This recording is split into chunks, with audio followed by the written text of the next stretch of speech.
Hello everyone. My name is Dr. Karen Steelman. And as I said, I am the science director at Shumla Archaeological Research and Education Center. If you're not familiar with our organization, if this is your first time to tune in, we are a nonprofit research center dedicated to preserving and studying the rock art of the Lower Pecos through documentation, research, education, and stewardship. And so those are our four main avenues of preserving and studying the rock art of the Lower Pecos. I am a chemist, and I'm really fortunate that I work with archaeologists and I get to work on these interesting research questions. And most of what I do is focusing on the chemical analysis of rock paintings and also figuring out the age of the paintings. And so the title of my talk today is about halo shelter. And we're going to share very new and exciting data with you guys today. This is unpublished data, and this is results that we just got back right before Christmas. And so we're really excited. There'll be a little suspense, but I'll eventually get to it and tell you what the ages are.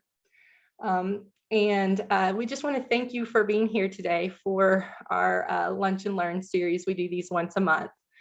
So Happy New Year to everyone. And here we go. The Lower Pecos Canyonlands, it's a beautiful place. And it's the ancestral home of many indigenous people. And this includes groups whose names have been lost to time, colonization, displacement, migration, and settlement. And we acknowledge the ancestral Uto-Aztecan speakers who created this painted landscape, as well as the vibrant living cultures of the Mescalero Apache, the Kiowa, the Tonkawa, the Comanche, and the Kickapoo. And with our research, we strive to honor both past and living indigenous peoples and their cultural heritage. So just to show you where this area is that we study, the Lower Pecos is an important cultural area, and it's in Southwest Texas. Here along I'm going to get my laser pointer out. There we go. Along the Rio Grande and the Pecos River and the Devils River. We know of 350 rock art sites on the US side of this area, and we know of 35 sites south of the border. And presumably there are many more in this entire region that we are still wanting to know about, that we don't know about yet. So I always like to start with a picture of Pecos River style rock art to show you what it looks like. And I've used this figure before, but because it is at Halo Shelter, it's quite appropriate to show it again. This is one of the central figures at the site. You have this human-like figure here, has a black fringed atlatl with finger loops here, and a loaded dart with red stylized tip, and then the feather at the end, holding extra darts in this other hand that are red, and a very fancy staff. And then this is a repeated shape we see over and over that these human-like figures have, where we have two lines that come out and they end in a bulb shape.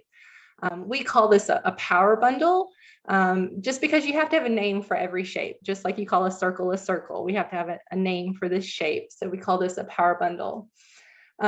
This is a beautiful figure. It's got red infill, it has negative space, it has black, has a red dashed line alongside its body. It has a hatch line on this side of the body. And then this shape that we call a single pole ladder. Again, you just have to have a name for a shape. So it's a line with crossbars. Very, very interesting color and decoration. But most notably, this figure has red deer antlers at the head. So you have the red deer antlers with the black dots on the end of the tines. And my archaeology collaborator, Dr. Carolyn Boyd, has interpreted this attribute with deer antlers with black dots as being related to peyotism. So peyote is a sacred hallucinogenic cactus associated with creation and renewal by Native American groups. And I should have pressed my button here in a minute. I'm about to show you a false color image. See, is that what you said? See, there it goes. And this is an enhancement that we use called de-stretch. So here, maybe you can see the figure a little bit better now. We can do this on our computers in the office, but we can also, if you're not familiar with this, it's a great feature. We can put this on our phones as an application on our phones, and we can take a picture and enhance this in the field. So if we're looking at something, we're not quite sure what we're looking at, we can do this enhancement. It's really revolutionized our ability to look at rock art. So we have this central figure here at Halo Shelter, and it was one of the figures we were most interested at Halo Shelter, but we actually ended up radiocarbon dating 13 figures at total at the site. So we'll be talking about all of those as well. So these dates at Halo Shelter are part of a new radiocarbon project that we're doing for the Lower Pecos. And we're calling the project the Hearthstone Project. And radiocarbon dating is actually only one portion of this project, and it actually involves a lot of other things. And we're really fortunate in that this project is supported by the National Science Foundation and the National Endowment for the Humanities. And then we also have a lot of private donors that support our work, and we really appreciate that. So with the Hearthstone Project, our goal is to build a chronological model for Pecos River style pictographs.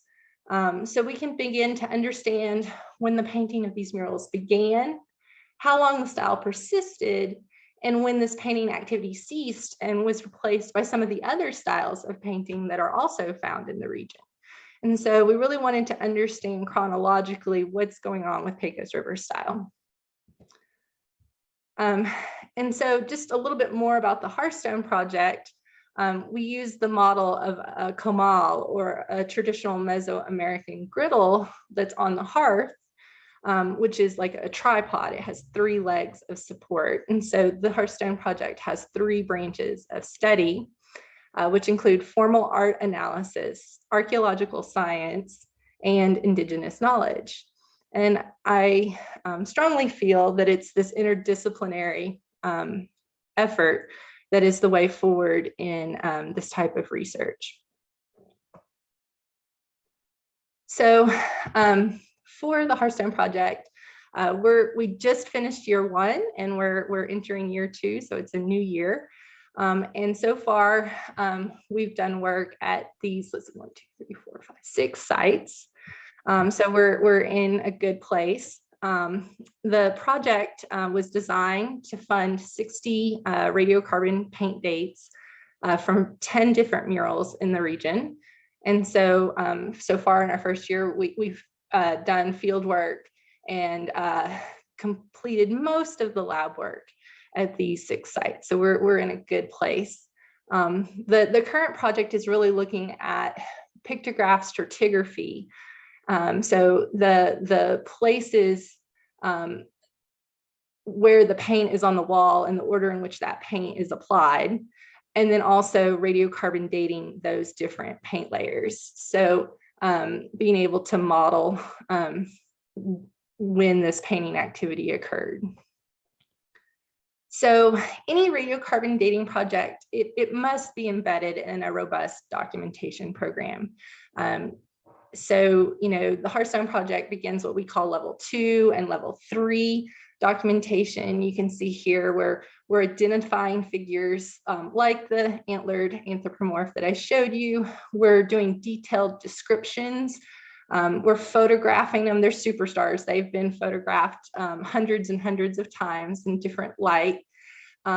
We are illustrating those figures, so drawing them, because by drawing them, the team learns more about some of their attributes and how those paintings are put together. And we're also doing field microscopy, PXRF, which is another chemical analysis technique where we're identifying the elements in the paint. And we're building a flow chart of how all the paint is put together on the wall. That's a Harris matrix. And then we are radiocarbon dating these figures. That's sort of the last part of this. So, you know, again, our goal is to pick a central figure that we're interested in. This is not at Halo Shelter, but this is just my slide that I have. It's another figure. But we would pick that central figure, and then we would do all of that. We would photograph, illustrate, document like crazy. And then we would look at all the figures that that central figure intersects with. So we would see how, because there's a lot of overpainting and different figures that overlap. And so here you can see that Carolyn and Audrey are working together, and she has a microscope in her hand. It's a little handheld thing. We use a brand name called Dynalight, so we call them Dynalights because that's what they're called. And you can hold that up against the wall, and where you have two paint colors, and you can see, you know, because sometimes naked eye observations are misleading or it's difficult to tell, but it's very clear here that the red is painted over the black. Now, if you just have one location or maybe 4 or 5 locations, you know, you can just do that visually in your head and kind of understand how things are put together.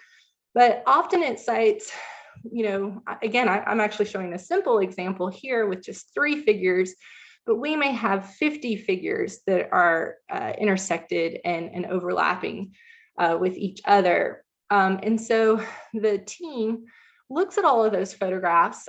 We have 3 people look at those, the pictures, the micro photographs from the microscope, and they make an Excel sheet and they say, okay, it's red over black. And we have to have all 3 of them agree before that information says, yes, that really is red over black. And then that goes into the flow chart.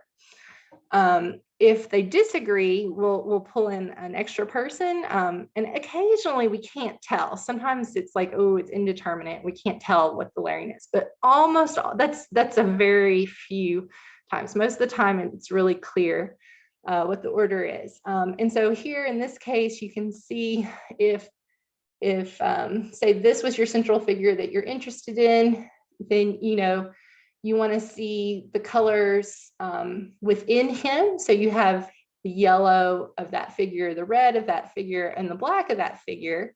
And you can see how they are on top of each other. But then you also look at how this figure intersects with this other one, and this figure intersects with this other one. And what we've learned, you know, Carolyn did the first work at the White Shaman site, and she saw that there was a paint order at that site where these figures, and it just kind of blows your mind if you don't know about it. And even though I know about it, it's still kind of crazy to think about that they painted these murals by color and not by figure. So that they would paint all of the black first, and then they would paint the red, and then the yellow, and then if there was white, that's usually added last. And because we are going to all of these other sites, we have now shown that this color sequence is at all of the sites that we've looked at so far. And so it's not just one site that did this. It's at Halo, it's at all of those other sites that I've listed. And so we're seeing that, and that's remarkable. I mean, really, even just think about the simple composition I have here. You know, they painted the black ears, and then they painted this black line, and then the black wavy lines, and then they painted the black center here, and then they painted the black outline of this guy. And then they come in and add the red. And then they come in and they add the red, and then they come in and add the yellow. And that's just remarkable if you think about that. So this shows that this is a planned composition. And so, you know, every once in a while, though, we will have something that breaks the rule. It's very rare. It's like maybe 1 or 2% of the figures on a panel.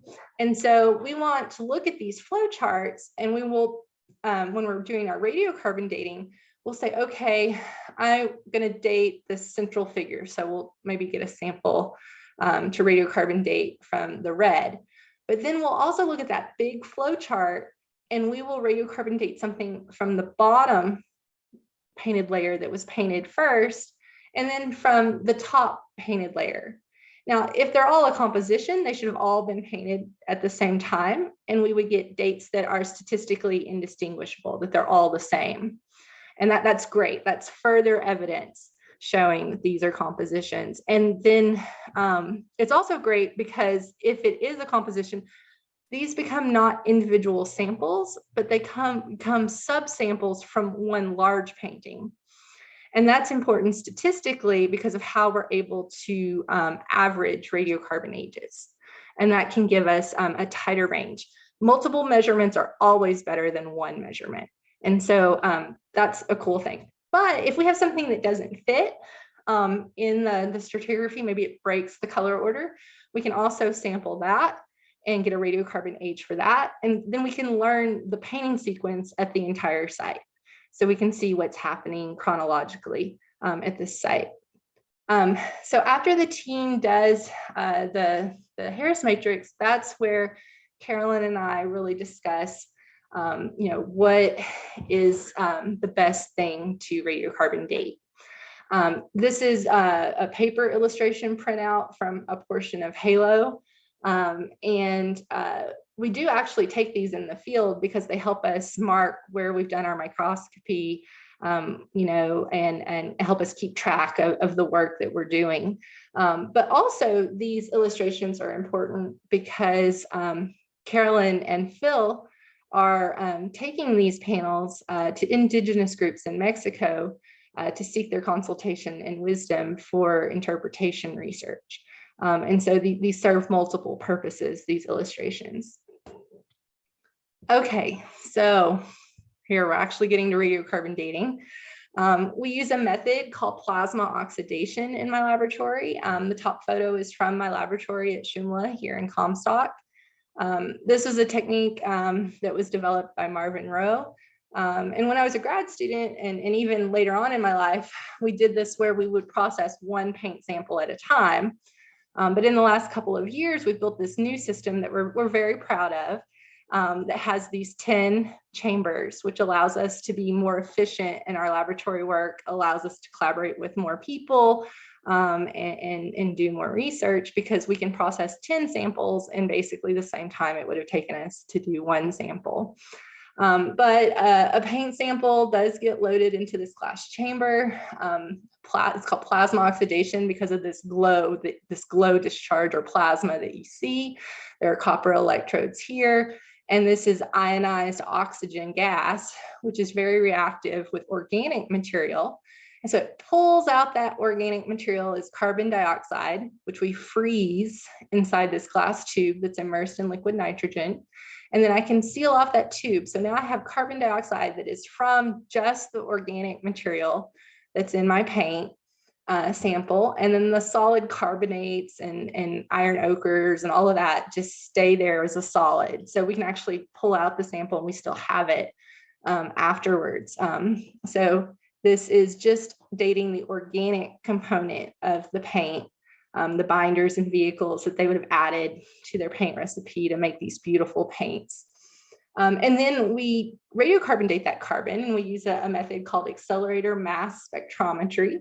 And I collaborate with Lawrence Livermore National Lab outside of San Francisco.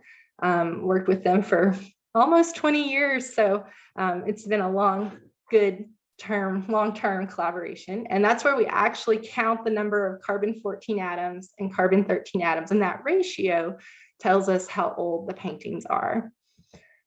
Okay, that's as much chemistry as you're getting today. But you can ask more if you want, but let's talk about Halo Shelter.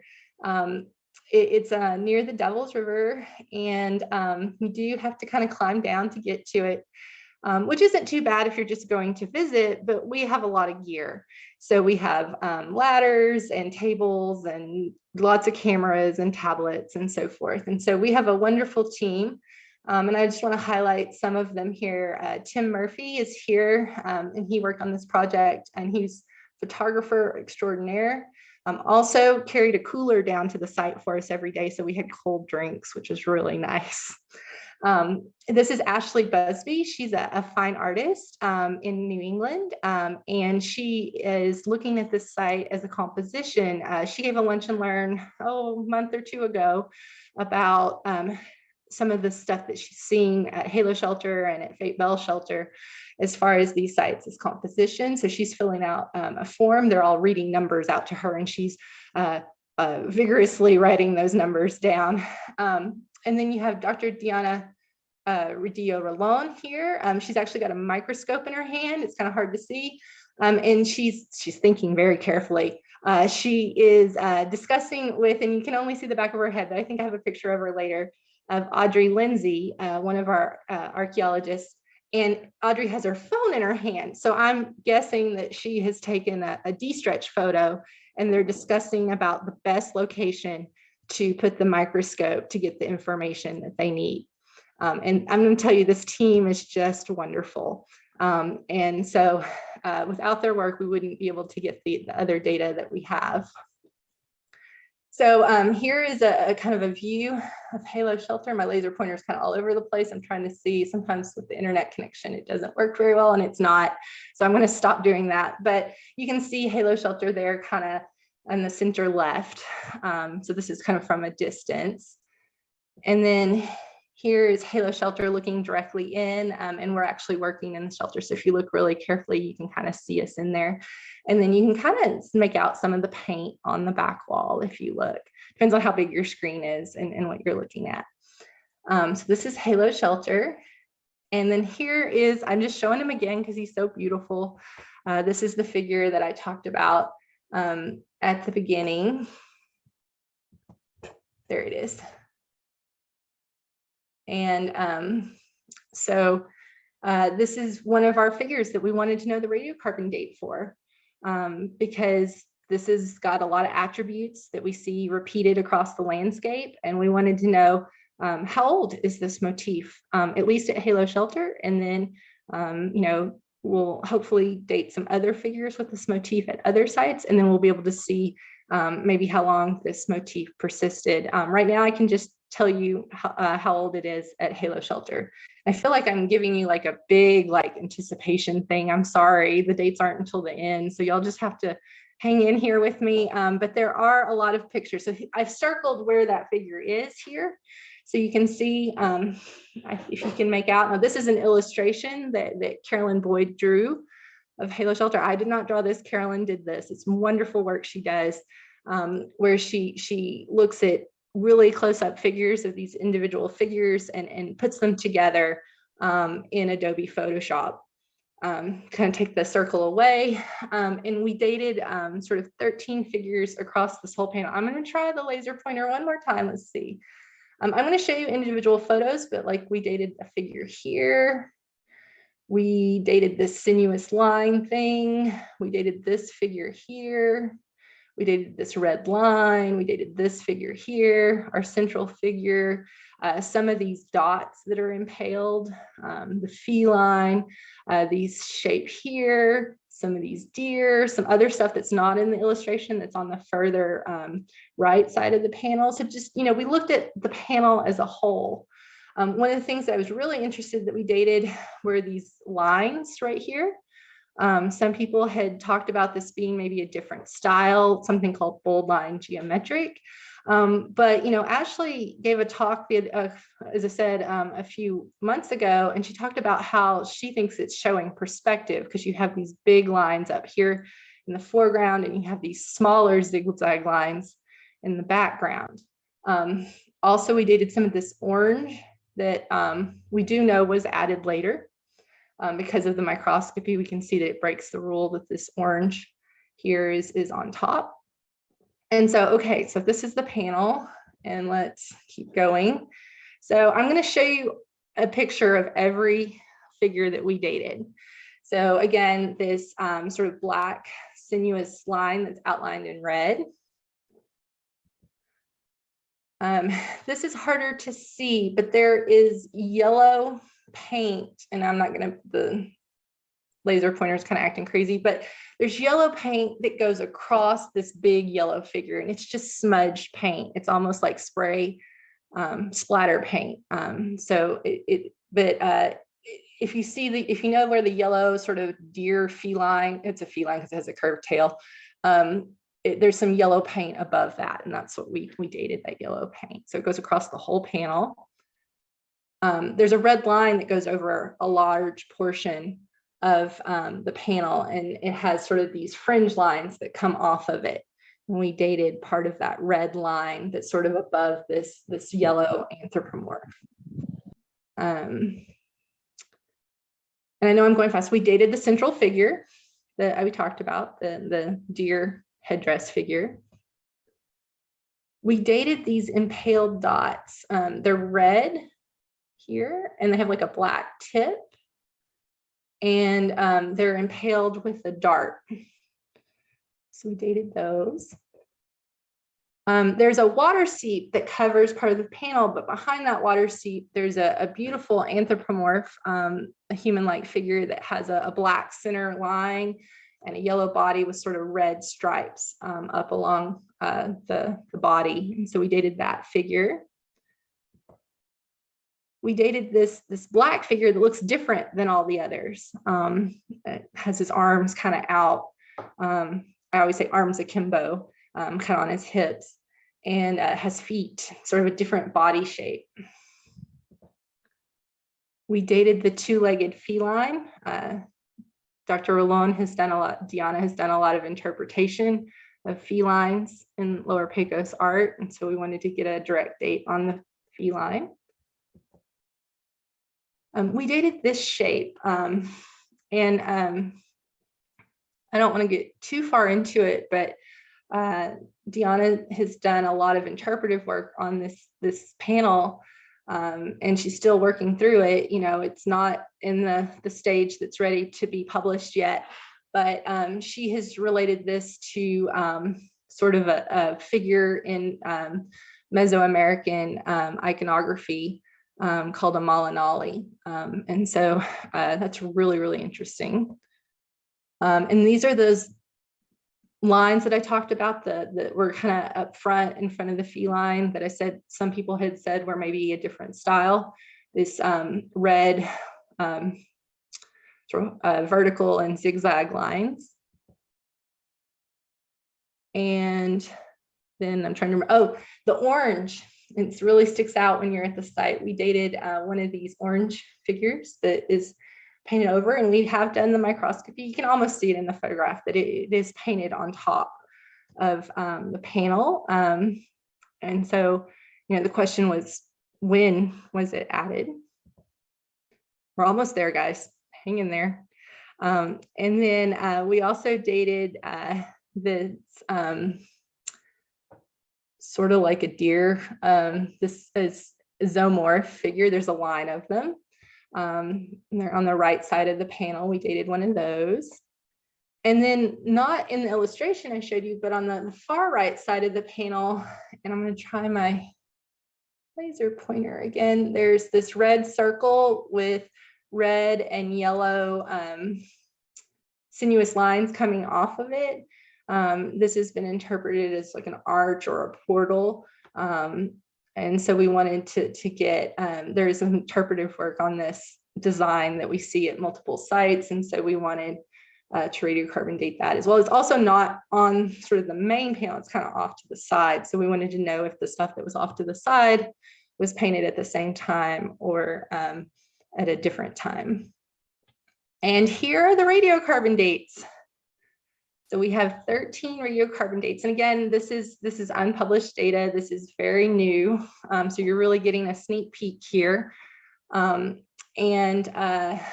of the samples didn't work, so that's why the numbers go down to 14. But there are 13 dates here. And you can see that they are remarkably consistent. And so these are statistically indistinguishable from each other. I would say that this includes like the black figure that looks completely different. This includes those the red zigzag lines that some people had said might have been a different style, but that Ashley had really said, no, I think this is part of the composition. And also the orange. And that was really surprising to me. What it shows is that orange was painted only 1 or 2 generations after the panel. It was added fairly soon after the panel was created. It wasn't done, hundreds and hundreds of years later. And then the stuff on the right side of the panel that's kind of off to the side also has the same age. Because all of these are remarkably consistent, and because of some of the testing that we've done at other sites, we are very confident that these results are accurate and reliable. To average, if you average all of those dates, this is what you get. So Halo Shelter was painted sometime between 45 BC and 65 AD. It's basically 2,000 years old, which is just remarkable to know. And we're just thrilled. I get goosebumps. Just, you know, it's completely different. If some of you've seen some of my other results from some of the other sites, and I'll show that this date in that context in just on my next slide. But to know, to have these dates for the site and to know how old the panel is really allows us to tie this information to the rest of the archaeological record. And that's so important. Okay, so see these three little blurbs here. You're going to see those on my next graph where I show the date for Halo, but also with some of the dates from the other sites that we have results. And so here is that. So Halo is the second one right here. So there's those three little blurbs. So here's our date for Halo. So it's younger than some of the other sites. So I'm listing here the sites that we do have radiocarbon dates for, that we have done tests to make sure that we're getting the right results. And so if you've seen me present recently, I may have presented on some of the dates from Jackrabbit and Jaguar Shelter, which are very old. And we do have a U-shaped head from the Continental Groove site. We have the Eagle Cave dates, which we have both oxalate dates and direct dates for both Eagle Cave, Jackrabbit, and Jaguar. So these are really secure. And then you have the Frost Feline site, Halo Shelter, which I've just now shared with you. So this is new data that we're adding in. We have one date for a figure from Black Cave Annex. Now I've plotted it this way because we have maybe a gap here. And this is very interesting. Now, this is just a hypothesis. I would argue that we don't have enough data to say this is absolutely true yet. But here in this older age, you're talking about the Middle Archaic, which was an arid time period environmentally. And then here in this younger area, you're talking about the Late Archaic II period, which was also a very arid environment. And I chose green because this is during the Late Archaic I period, which is a Mesic period when the bison and other groups might have come down here. Now, I don't know if we're going to end up dating another site and we get some dates that fill in this region or not, but I would argue that this is really interesting right now with the information we have. And so we'll see. But this is just kind of some really interesting data that I wanted to share with you today. And we're learning so much about the rock art of the Lower Pecos by doing this, not just the radiocarbon dating, but understanding how these panels are put together from a formal art analysis. And I'm really excited to see the results that Carolyn and Phil get from their consultation visits in Mexico. So with that, I will just say I'd like to thank my collaborators. There's Dr. Diana Rodillo-Rolón, Dr. Phil Daring, and Dr. Carolyn Boyd. The work we do is interdisciplinary, and we have to work together to get this kind of data. I'm so honored to work with such a great team. And here's a photo that I kind of do a shout out for the rest of the Shumla team. They don't always get the recognition that they deserve.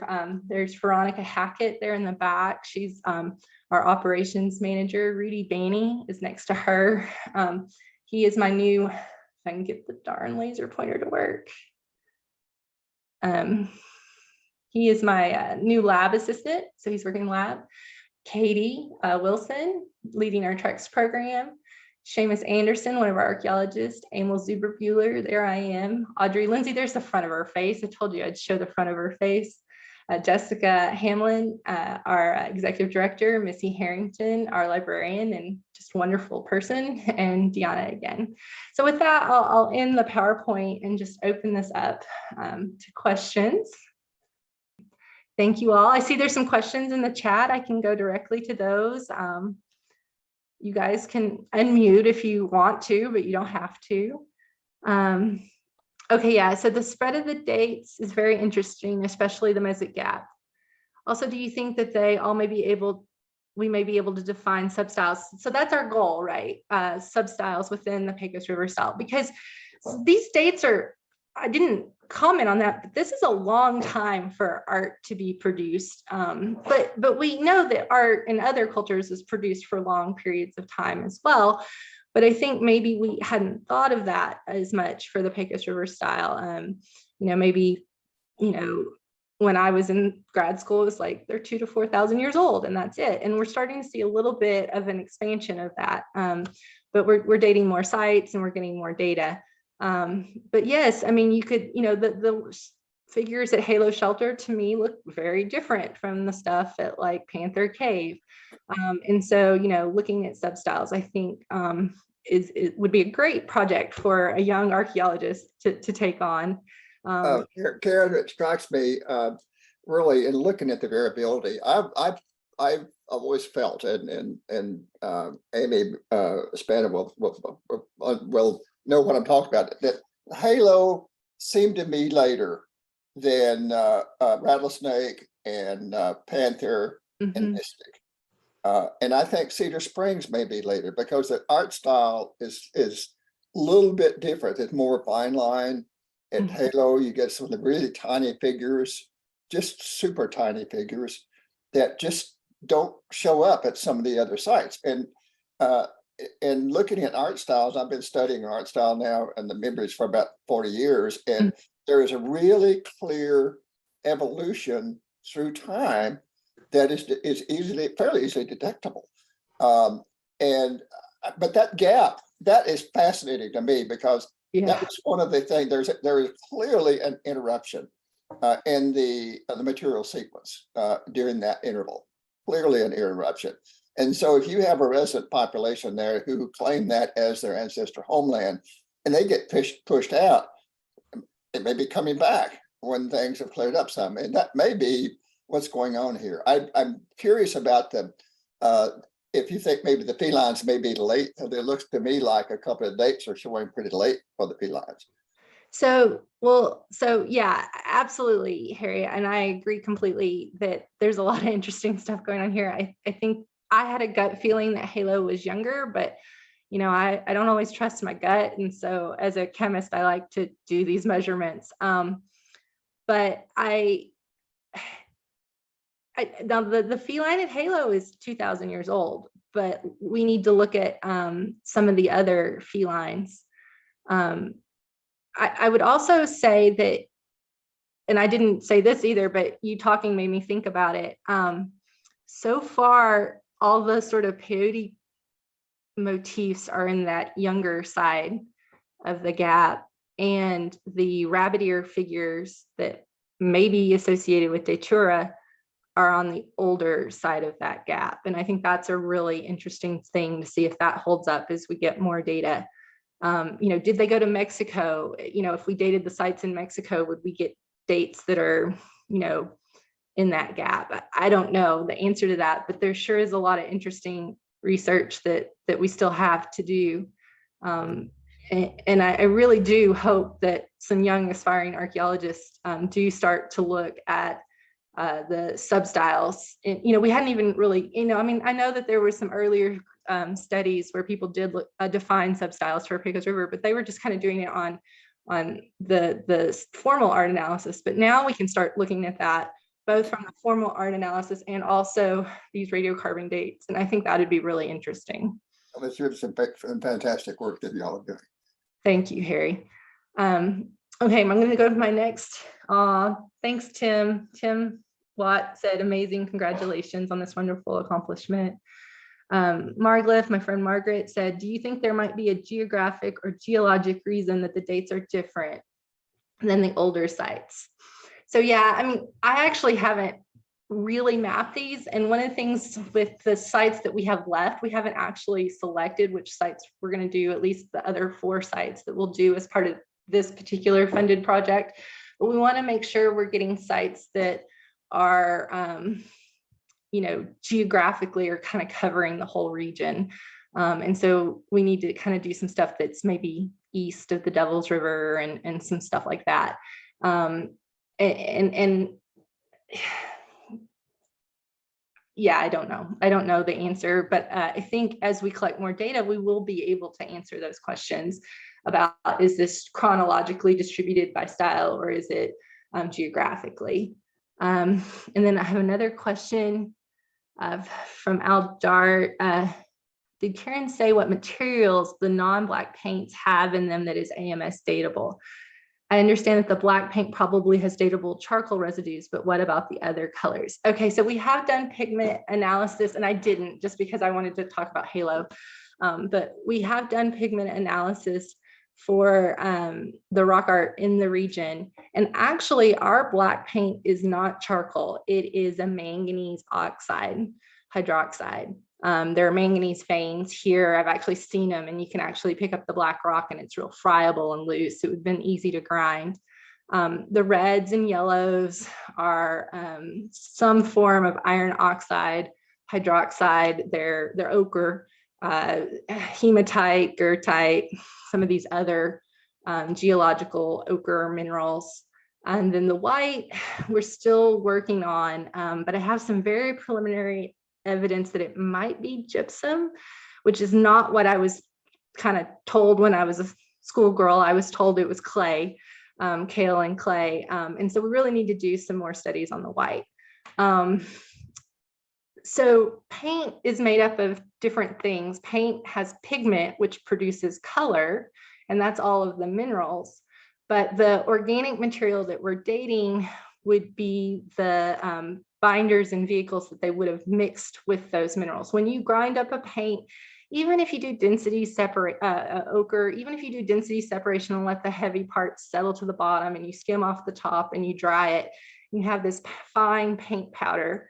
When you mix that with water, it pretty much just creates more like a slurry than a true paint for the most part. And so you have to add organic material to it to make it fluid. These are long brush strokes that we can see, sometimes single brush strokes over very uneven surfaces. So they're making an oil-based paint. We've done experimental archaeology in the area. Phil Daring and Carolyn Boyd have done that work. And our best guess is that they were using animal fat and yucca root, which is sometimes called the soap plant, because when you take the root of the yucca, it suds, and you put it in water, it suds up. It has something called saponins that are not chemically like soap molecules, but they have some of the same qualities of soap molecules. And so they have a polar end and a non-polar end, and so they act like soap. And so that breaks up that fat and makes an oil that makes a fluid paint. It's very chemically hard to identify that organic material. I would love to do some more chemical analysis on that as the future looms. But I will say that we analyze the paint and we get lots of organic material. And the other thing I didn't talk about is we always take a control sample of unpainted rock that's as close to the painting as possible, and we analyze that in the same manner. And we hope, and for the Lower Pecos so far, we've pretty much gotten nothing. We get like almost no organic material. So you have to show that the rock itself doesn't have organic material in it as a control. And then you can know that that organic material you pulled from your paint sample is from the paint. So I hope that kind of helps clarify some of that. I did do work with charcoal paintings though in other regions. I was just in Missouri over the weekend and was looking at some black paintings that are made with charcoal. So it just depends on what region you're in, what they're using for that black paint. Thank you, Elaine, for your nice note. Let's see. Somebody asked if we have dates for White Shaman. So this is complicated, but there were some dates done in the, I believe, late 90s was when the laboratory work was done for White Shaman. but the dates did not give statistically, like they were kind of all over the map. They didn't agree, and they were from 4 different paintings at the site, and the microscopy data shows that that site is a composition. And so those dates were collected from figures that were low on the panel. And so the argument was that maybe either people or goats or sheep had rubbed against the panel and had contaminated those dates. We have reported that those dates in a paper where we go through all the dates that we have, including the legacy dates for the Pecos River style. And you can average them and get a result, but a radiocarbon person would like roll over in their grave because they're not statistically the same. So you're averaging things that are kind of all over the map.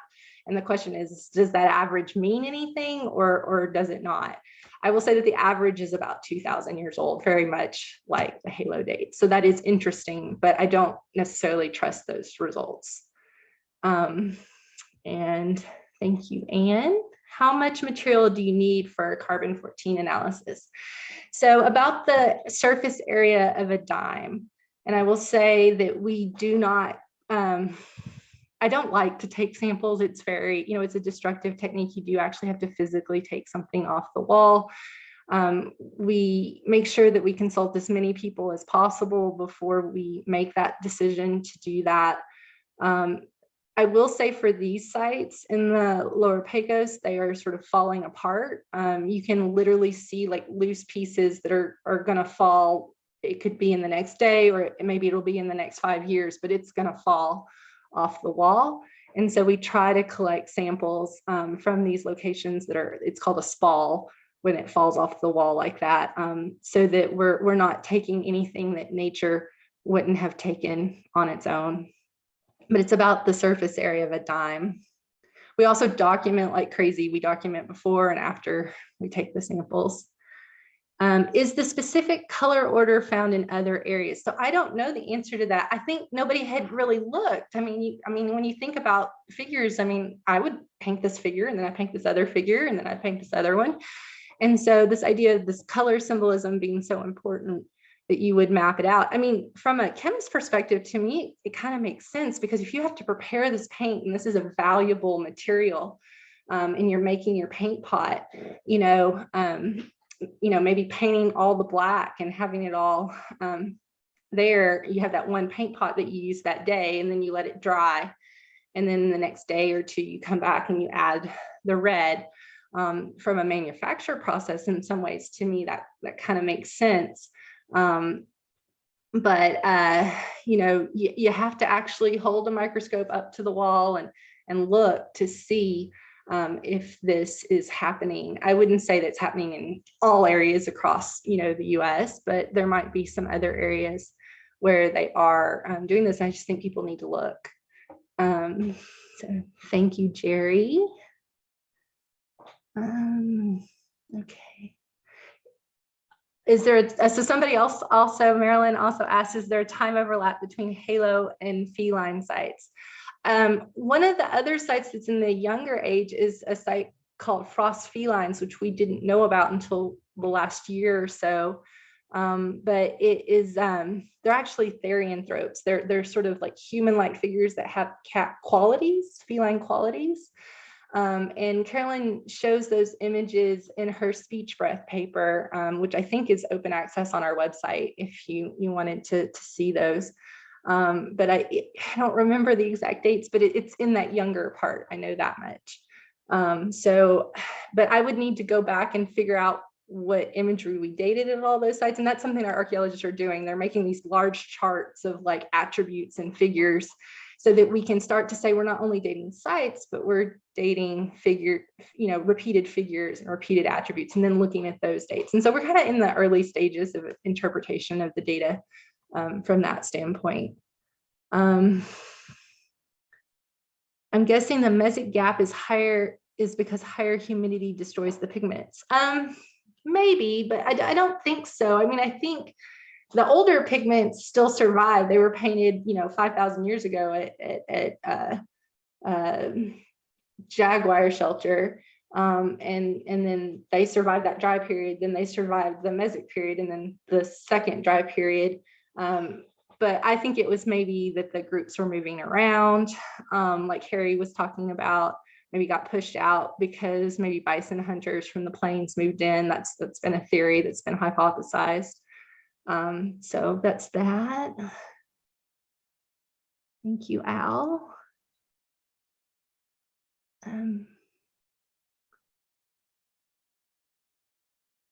So somebody asked, can I comment on what Phil and Carolyn are hearing from the Native groups and some of these themes? So I can't, because they're there right now. So, you know, wish them in your thoughts, good thoughts, and send them best wishes sort of through the airwaves. But Carolyn and Phil are working with Stacy Schaefer and Jim Baumel right now with villages of the Huichol. And so we're really excited to hear what they find. And I believe Jessica's giving, I think, the next Lunch and Learn because it's our birthday. It's Shumla's 25th anniversary this year. And then I think the next month might be Carolyn kind of giving an update on what they've learned from the Indigenous group. So please stay tuned and watch your emails and however you learned about this webinar today, if you want to hear more about what we're learning from the Indigenous groups. Karen, there is an old film made by Peter First and Barbara Meyerhoff. It's a technically a horrible film, but subject matter, it is absolutely fascinating. About they went on a peyote journey with the Huichol, and I learned more from that old film than talking to Peter First a number of times, but that film just really put things into perspective. And what's it called? I was going to see if it's on YouTube. I found it on the peyote hunt. I think it's University of California. I found it online, actually. Okay. And, but it was absolutely fascinating. Technically, it was bad. I'll say that. But the subject matter going into Urakuta, doing the ceremony before you go in, everything gets reversed. When you come back, we put it back together. That is very widespread. And it shows up in the American Southwest. And it was fascinating. And if anybody wants to go and do some digging, find that old film, I'd highly recommend it because it's fun to watch. Do you remember what it was called? I don't. I really don't. I think I found it by looking at looking up peyote hunt. We had a really beautiful exhibit that we did on Huichol yarn art. And, I had to do some background research on that, and that's where I found it because I had worked with Peter First on 2 projects here at the Whitty. And of course, I got the firsthand stories from him. But that film was something else. If y'all can find it, do it. Okay, thank you. This is awesome, guys. It's an honor for us to get to talk about what we're working on. We appreciate your interest. But thank you all. I wish you all a happy new year. And if you all have questions, my email is just Steelman. It's just my first initial and my last name @shumla.org. And, check us out on social media, go to our website, all those good things. But thank you very much.